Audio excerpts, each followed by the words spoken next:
Kota factory एक ऐसी magical जगह जहाँ जाकर अगर तुमने प्रिपरेशन कर ली तो नीट हो या जेडबल तुम्हारा सिलेक्शन पक्का हो जाएगा। बन जाएगा। तुम एक आईआईटीएन बन जाओगे और एम्स दिल्ली तो रेड कारपेट बिछाकर तुम्हारा स्वागत करेगा। Congratulations, thank you congratulations, sir. great, thank you sir. successful person. यही वो सपना है जो हर एक एस्पिरेंट और उसकी फैमिली देखती है, और यही सपना लेकर वो चल देता है कोटा फैक्ट्री नीट की प्रिपरेशन करने के लिए, इस आस में कि एम्स की नहीं तो एक गवर्नमेंट मेडिकल कॉलेज की सीट तो उसे मिल ही जाएगी। और ये सपना पूरा भी होता है, लेकिन कितने लोगों का सक्सेस रेट वो कितना है? वही गिनी चुनी 40 से 50 हजार सीटों के लिए 12-15 लाख, और अब तो उससे भी ज्यादा लोग कंप्लीट करते हैं, और सक्सेस रेट वो तो लेस देन 1% है। तो ऐसे में सवाल ये है कि इस कंपटीशन को ओवरकम करने के लिए इतने लोगों में सिलेक्शन लेने के लिए कोटा फैक्ट्री जाना जरूरी है, या फिर घर पर रहकर अपने लोकल कोचिंग इंस्टीट्यूट्स के थ्रू भी प्रिपरेशन करने से आपका सिलेक्शन हो सकता है या नहीं हो सकता? इस सवाल का जवाब हाँ या ना में दे पाना पॉसिबल नहीं है, लेकिन इस समस्या को डिकोड जरूर किया जा सकता है। तो बात करते हैं लोग आखिर कोटा जाते क्यों हैं।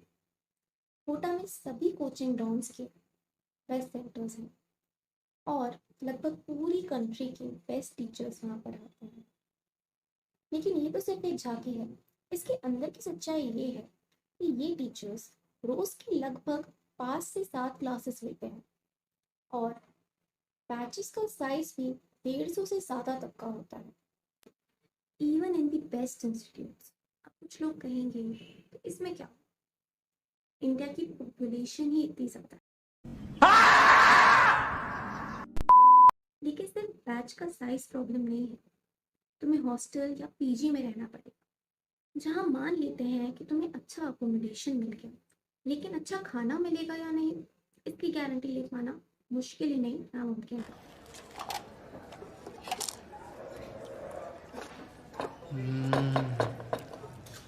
आज तो और भी स्वादिष्ट लग रहा है। लेट्स जस्ट से कि तुमने इन सब चीज़ों में एडजस्ट कर लिया, तुमने इन सब चीज़ों के पार अपनी नैया लगा ली somehow, देन वहाँ का सोशल कल्चर तुम्हें अपने झांसे में लेने की पूरी कोशिश करे। वहाँ की सोशल कल्चर में तुम्हें कुछ ऐसे एलिमेंट्स का सामना करना पड़ेगा जिसके लिए मम्मी पापा टीचर्स और कोई भी समझदार इंसान मना करता है। You could get exposed to substances like addictives, smoking, alcohol, etc. etc. जब मॉक टेस्ट में नंबर नहीं आते, फिजिक्स के फॉर्मूलाज रटे नहीं जाते, और रटने के बाद भी फिजिक्स में नंबर नहीं आते, तब इंसान निराश हो जाता है। ऐसे में कोई दोस्त आके तुमसे बोल दे, सिगरेट ट्राई करके देख, मजा आ जाएगा, ये ले। कब वो एक सिगरेट, 2, 3, 4 और फिर एक एडिक्शन बन जाती है पता नहीं चलता। फिर हम बस स्मोकिंग करते रह गए और पढ़ाई खत्म, bye bye, tata, good bye, गया। कोटा के प्रोज भी हैं, वहाँ तुम्हें एक पढ़ाई का माहौल मिलेगा, लेकिन अगर घर में भी एक अच्छा माहौल मिल रहा है जहाँ पर कंसंट्रेशन के साथ पढ़ाई की जा सकती है, तो फिर कहीं और जाने की क्या जरूरत है?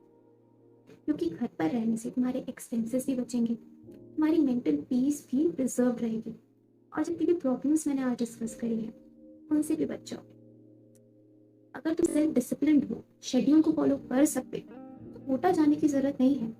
It is better that you stay at home and study, specially अगर तुम्हारी सिटी में अच्छी कोचिंग सेंटर्स हैं जहाँ पर तुम्हें अच्छा गाइडेंस अच्छी तरीके से पढ़ाई जा सकती है, तो फिर कहीं और जाने की जरूरत नहीं है, बिकॉज सिलेबस इज मोर और लेस द सेम। बस प्रैक्टिस और रिवीजन, इन पर तुम्हारा सिलेक्शन और रैंक डिपेंड करती है। और रिवीजन और प्रैक्टिस का किसी भी कोचिंग इंस्टीट्यूट से या किसी जगह से कोई लेना देना नहीं है। It is something that you have to do yourself. They are a part of self study, और सेल्फ स्टडी की किसी भी चीज़ पर डिपेंड नहीं करती सिवाय तुम्हारे खुद के। सो इन शॉर्ट, अगर तुम मेहनत करने के लिए रेडी हो, जी जान लगाने के लिए रेडी हो, तो फिर तुम कहाँ जाके किस कोचिंग इंस्टीट्यूट से प्रिपरेशन करते हो वो मैटर नहीं करता। एंड इसका बेस्ट एग्जाम्पल है हमारे भारत के पूर्व राष्ट्रपति और प्रसिद्ध वैज्ञानिक डॉक्टर APJ अब्दुल कलाम, जिन्होंने स्ट्रीट लाइट के नीचे बैठकर पढ़ाई करी सिंपली बिकॉज वो पढ़ना चाहते थे। उन्हें ज़्यादा से ज़्यादा ज्ञान प्राप्त करना था।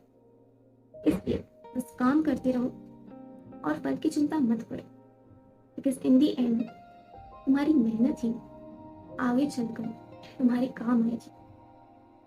भीड़ चाल में चलने से तुम बस अपना टाइम वेस्ट करोगे। You have to make your own path. This is your individual journey. You can take inspiration from others, but you cannot follow anyone blindly. So that's all I have to say today. I'll see you next time.